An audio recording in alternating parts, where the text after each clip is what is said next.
혹시 생명력이라는 말 들어보셨어요? 옛날 과학자들은요, 생물체에만 존재하는 아주 특별하고 신비로운 힘이 있다고 믿었대요. 바로 활력이라고도 불렸던 이 힘 때문에 살아있는 생명체에서 나온 화합물은 실험실에서 절대로 만들 수 없는 영역이라고 생각했죠. 그래서 옛날에는요, 화학의 세계가 지금 보시는 것처럼 딱 두 개로 나뉘어 있었어요. 한쪽은 살아있는 유기체에서 얻는 유기화학, 다른 한쪽은 광물 같은 무생물에서 얻는 무기화학. 이 둘 사이에는 진짜 넘을 수 없는 거대한 벽 같은 게 있다고 생각했던 거죠. 자, 이번 시간에는요, 이렇게 신비로 가득했던 개념이 어떻게 명확하고 예측 가능한 과학으로 바뀌었는지 그 아주 흥미로운 여정을 저랑 같이 한번 떠나볼까 합니다. 우선 생명력이라는 오래된 믿음이 어떻게 깨졌는지부터 시작해서 모든 물질의 근원인 원자의 세계로 한번 들어가 볼 거고요. 그리고 나서는 원자 속 전자들은 도대체 어디 사는지 그 집을 구경하고 또 걔네들이 따르는 재미있는 규칙들을 살펴본 다음에 마지막으로 이 원자들이 모여서 만들어내는 분자의 언어까지 배워볼 겁니다. 자, 그럼 첫 번째 이야기부터 바로 시작해볼까요? 화학을 신비의 영역에서 현대 과학으로 단숨에 끌어내린 그 역사적인 전환점 속으로 한번 들어가 보시죠. 때는 1770년 토르 베른별이라는 사람이 유기화학은 생명체만의 고유한 영역이다 라고 정의하면서 생명력이라는 개념을 내세웁니다. 이 믿음이요, 거의 60년 동안은 완전 절대적인 진리처럼 여겨졌어요. 하지만 1828년 이 단단했던 벽에 금이 가기 시작하는 결정적인 사건이 일어납니다. 바로 이 과학혁명의 중심에 있던 인물이 프리드리히 웰러입니다. 진짜 이분은요, 의도하지 않았던 실험 하나로 화학의 역사를 통째로 바꿔놓게 됩니다. 빌런은 그냥 무기물인 사이안산 암모늄을 가열하고 있었어요.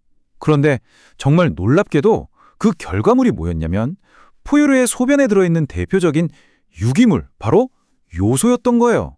전혀 의도하지 않았던 이 발견이 유기물은 신비로운 생명력 없이도 실험실에서 만들 수 있다! 이걸 증명해버린 거죠. 화학사의 흐름을 완전히 바꾼 엄청난 순간이었습니다.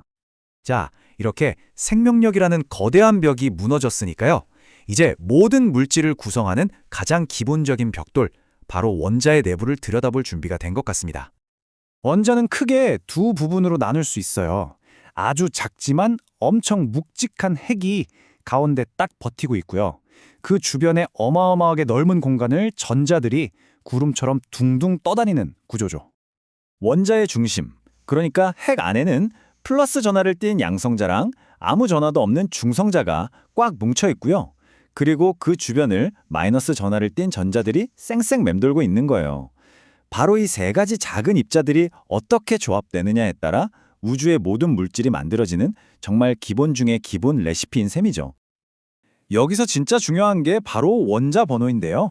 이건 핵 안에 있는 양성자의 개수를 말하는 거거든요. 이 숫자가 바로 그 원소가 누구인지를 알려주는 딱 하나뿐인 주민등록증 같은 거예요. 양성자가 1개면 수소, 6개면 탄소. 아주 명확하죠? 좋습니다. 그렇다면 원자의 성격을 결정하는 또 다른 주인공, 전자는 대체 어디에 있는 걸까요? 지금부터 전자의 집 주소, 바로 원자 오비탈에 대해서 한번 알아보겠습니다. 우리가 흔히 전자가 핵 주변을 행성처럼 뱅글뱅글 돈다고 생각하기 쉬운데 사실은 좀 달라요.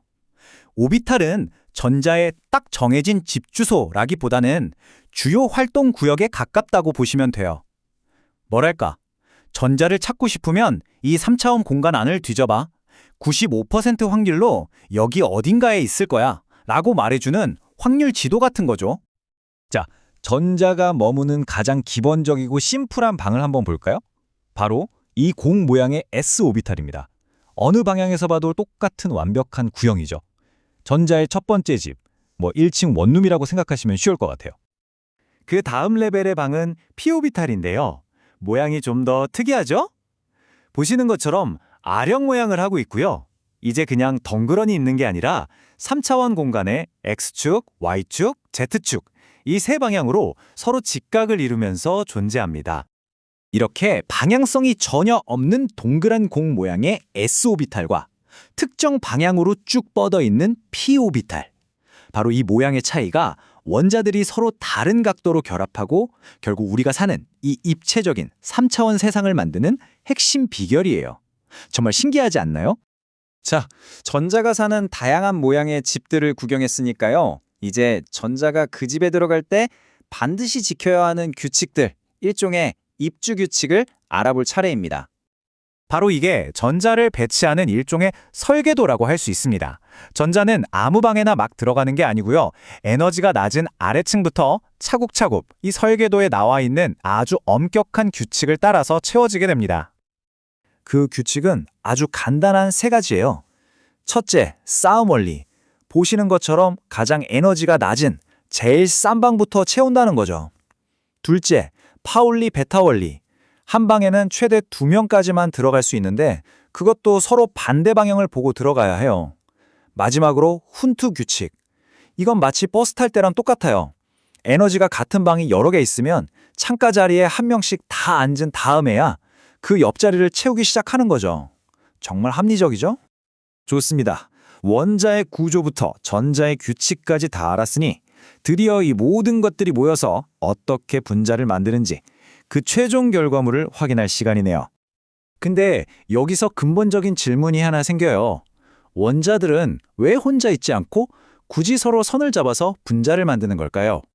그 답은 놀라울 정도로 간단하면서도 모든 화학을 관통하는 핵심 원리입니다. 바로 자연은 언제나 더 안정적인 상태, 그러니까 더 낮은 에너지 상태를 좋아한다는 거예요.